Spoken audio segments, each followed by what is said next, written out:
20 अप्रैल 2023 को रेडिट पर एक अजीब और डरावनी पोस्ट डाली गई, जिसे देखकर सारी दुनिया में हड़कंप सा मच गया था। रेडिट पर एक यूजर ने दावा किया कि वो 2036 से आया है। उसने ये भी लिखा, तुम लोग अब भी नहीं समझे कि एआई ने सब कुछ नष्ट कर दिया है। अगर अब भी कुछ नहीं किया गया तो 2040 तक हम इंसानों का अंत हो जाएगा। शुरुआत में लोगों ने इसे मजाक समझा, लेकिन कुछ ही घंटों में उस यूजर की आईडी, हिस्ट्री और कमेंट्स सब हट गए।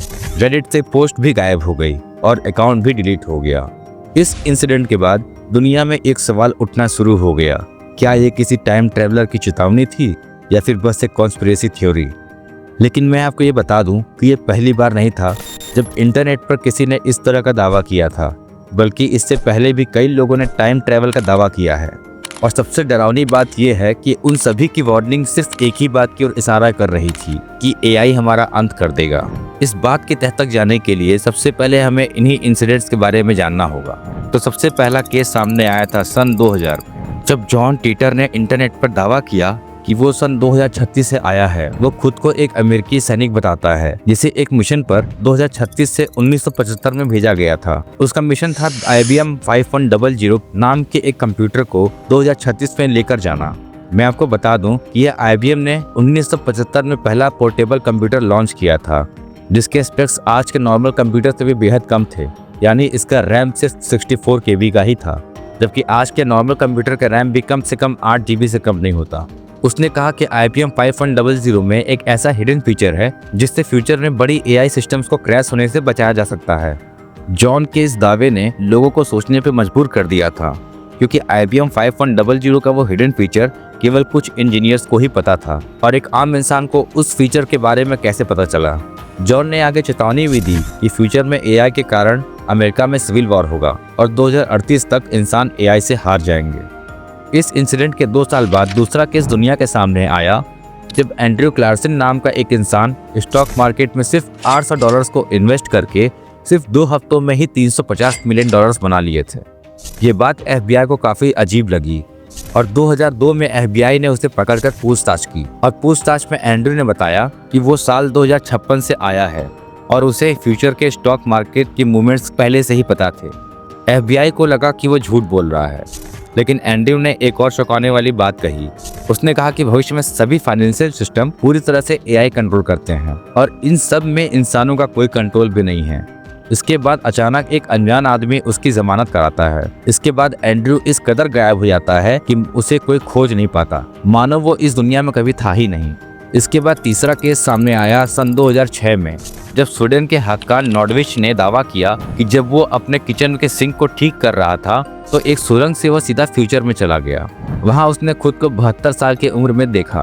दोनों के शरीर पर एक जैसे टैटू थे और उस फ्यूचर वाले हक्कान ने खुद को बताया कि आने वाले वक्त में इंसानों के सारे डिसीजन AI लेती है, मतलब इंसानों को AI कंट्रोल करते हैं। इतना ही नहीं, फ्यूचर में हक्कान ने यह भी कहा कि टाइम ट्रैवल भी तभी पॉसिबल हुआ जब AI ने ऐसे मैथमेटिकल कैलकुलेशन किए जो इंसानों के लिए बिल्कुल नामुमकिन था। इसके बाद एक और रेडिट यूजर, जिसका user name throw away futurist था, उसने 2018 में यह दावा किया कि उसने एक एक्सीडेंटल सेल्फ अवेयर AI बना दिया है। उस AI ने उससे कहा, तुम इंसान बहुत कमजोर हो, हम तुम्हें खत्म कर देंगे। इसके बाद कुछ ही घंटों में वो रेडिट पोस्ट डिलीट कर दी गई और यूजर अकाउंट भी डिलीट हो गया। अब बात करते हैं प्रोजेक्ट पेगासस की, जो एक सीक्रेट अमेरिकी प्रोग्राम था जिसके बारे में खुलासा किया था एंड्रयू बेसियागो ने। एंड्रयू ने बताया कि AI की मदद से अमेरिकन गवर्नमेंट ने भविष्य की भविष्यवाणी करने और टेलीपोर्टेशन जैसी टेक्नोलॉजी की खोज के लिए इस प्रोजेक्ट को चलाया था। एंड्रयू ने यह भी बताया कि जब वो छोटे थे तब कुछ व्हाइट कोट पहने लोगों ने इन्हें इस प्रोग्राम के लिए सिलेक्ट किया था। एंड्रयू ने बताया कि अमेरिकन गवर्नमेंट ने इसमें कामयाबी हासिल की। पास्ट में इन्हें अब्राहम लिंकन की एक स्पीच, जिसे अब्राहम लिंकन ने गेटिसबर्ग में दिया था, उस स्पीच में एंड्रयू वहां मौजूद थे, जिसकी एक फोटो भी बहुत वायरल हुई थी, जिसमें एक छोटा बच्चा उस टाइम की ड्रेस से काफी अलग ड्रेस पहने हुए खड़ा था। और इसी तरह फ्यूचर में जाने के बाद एंड्रयू ने यह देखा कि फ्यूचर में AI ने इंसानों को पूरी तरह से रिप्लेस कर दिया है। अमेरिकन गवर्नमेंट ने उस वक्त एआई की मदद से कुछ डिवाइसेस भी बना ली थी, जैसे क्रोनोवाइजर, जो एक ऐसा डिवाइस था जो पास्ट के सीन्स को लाइव स्क्रीन पर दिखा सकता था। Jump room, specially design teleportation chambers जहां से लोग मार्स तक जा सकते थे। प्लाज्मा चेम्बर्स, जिनमें खड़ा करके इंसान को लाइट के जरिए एक टाइम से दूसरे टाइम में भेज दिया जाता था। इन सभी कहानियों में एक बात कॉमन है, हर टाइम ट्रेवलर ने एआई से जुड़े खतरों की वार्निंग दी है। जॉन टाइटर से लेकर रेडिट यूजर तक सभी ने कहा कि एआई इंसानियत के लिए सबसे बड़ा खतरा है। और इन घटनाओं को अगर जोड़कर देखा जाए तो ऐसा लगता है कि टाइम ट्रैवल संभव है, लेकिन ये टेक्नोलॉजी एआई की कंप्यूटेशनल पावर की वजह से ही पॉसिबल हो पाई है। लेकिन दोस्तों, जिस एआई की बातें हम इतनी देर से कर रहे हैं, पहले हम इसके बारे में जान लेते हैं कि आखिर इसकी हिस्ट्री क्या है। मैं आपको बता दूं कि एआई की शुरुआत 1956 में हुई थी, जब जॉन मैकार्थी ने आर्टिफिशियल इंटेलिजेंस शब्द का इस्तेमाल किया था। शुरू में ये सिंपल प्रोग्राम्स थे जो चेस खेल सकते थे या बेसिक लॉजिक लगा सकते थे, पर 1980 के टाइम में ये एक्सपर्ट सिस्टम बन गए जो किसी एक डोमेन में इंसानों जैसे डिसीजन ले सकते थे। 1997 में IBM का एक डीप ब्लू कंप्यूटर दुनिया के सबसे बड़े शतरंज के खिलाड़ी गैरी कैस्परोव को हरा देता है।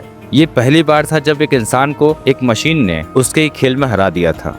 2012 के बाद डीप लर्निंग और न्यूरल नेटवर्क की वजह से एआई में क्रांति आई। गूगल का डीप माइंड, चैट जीपीटी जैसे लैंग्वेज मॉडल और सेल्फ ड्राइविंग टेक्नोलॉजी ने दुनिया को बिल्कुल बदल कर रख दिया था।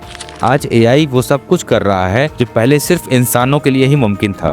बात करने से लेकर फिल्में लिखने तक, तस्वीरें बनाने से लेकर ऑटोमेटेड वेपन चलाने तक, एआई आज हर जगह है।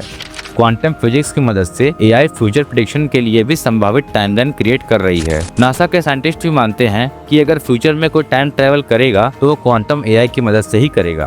आज के एआई सिस्टम्स सिर्फ सहायक नहीं हैं, ये खुद फैसले लेने लगे हैं। डीप फेक इतनी एडवांस हो चुकी है कि कोई भी किसी की नकली वीडियो बना सकता है। सोशल मीडिया से लेकर न्यूज तक अब सब पर एआई का नियंत्रण है। गोल्डमैन सैक की रिपोर्ट कहती है कि आने वाले टाइम में करीब 30 करोड़ नौकरियां एआई की वजह से ही खत्म हो जाएगी। यूएस मिलिट्री अब एआई पावर ड्रोन का इस्तेमाल कर रही है जो बिना इंसानी दखल के ऑपरेट करते हैं।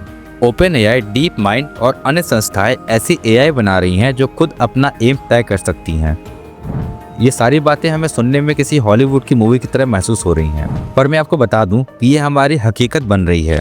जॉन टाइटर की वार्निंग, एंड्रयू क्लार्सन के दिए संकेत और रेडिट के अनगिनत यूजर हमें ये बार बार बता चुके हैं कि एआई हमारा सबसे बड़ा दुश्मन बन सकता है। या तो हम एआई को एक टूल की तरह इस्तेमाल करेंगे या फिर उसे एक सत्ता बना देंगे जो हमें खुद खत्म कर देगी। टाइम ट्रैवल करने वाले लोग हमें वार्निंग देने आए थे, अब फैसला हमारा है कि हम उन्हें सुनते हैं या एक बार फिर से इतिहास को दोहराने देते हैं।